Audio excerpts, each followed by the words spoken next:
понеже вие 8 месеца нямате време да не чуете, искам да ви прочета исканията на нашите протести и да се надяваме, че в скоро време ще вземете необходимите мерки, защото това е срам и позор за една европейска столица.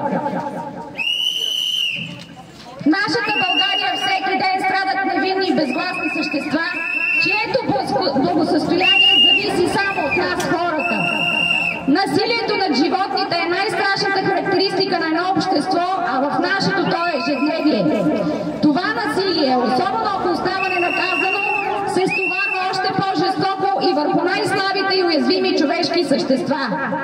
Мима, Мечо, Джеси, десетки хиляди са привидите, усъкатени, убити, безпомощни същества, които са създадени от нас, за да ни оказват помощ, да ни даряват любов и закрила, но ние не им осигуряваме такава. Ние искаме край на издевателствата над животните чрез сериозно разследване и съответно наказание за техните насилници. Нещо повече.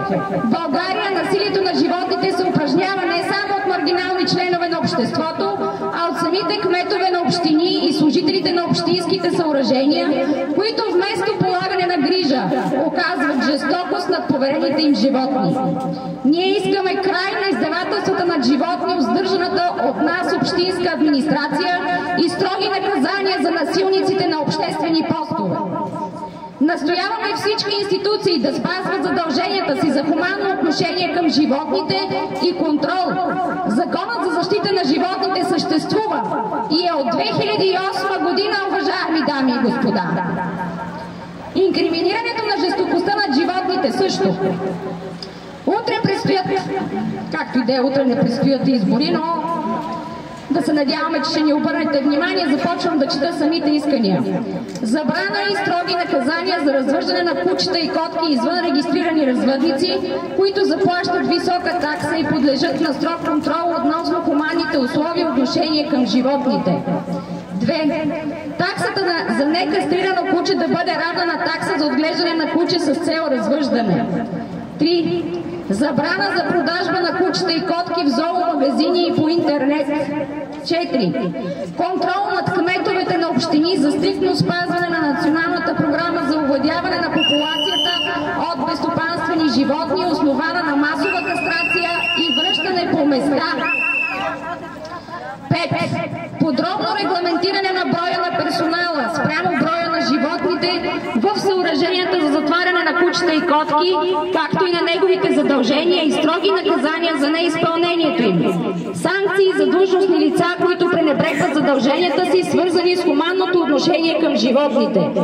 6. Подробно регламентиране на реда за осъществяване на обществен контрол във всички общински съоръжения, в които се затварят животни, включително ежедневен достъп и постоянно видеонаблюдение. 7. Премахване от закона за лова на възможността да се отстрелват кучета и котки като дивеч, което се случва след като кметовете разселят животните извън населените места. Както и масовото натравяне в скорошния случай в Велинград.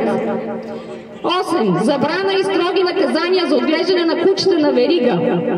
9. Създаване на нов контролен орган вместо Българска агенция по безопасност на храните, който да отговаря за хуманното отношение към животните. 10. Изграждане на адекватна по численост и функции зоополиция за предотвратяване и разследване на престъпления срещу животни, което до ден днешен не се случва, дами и господа.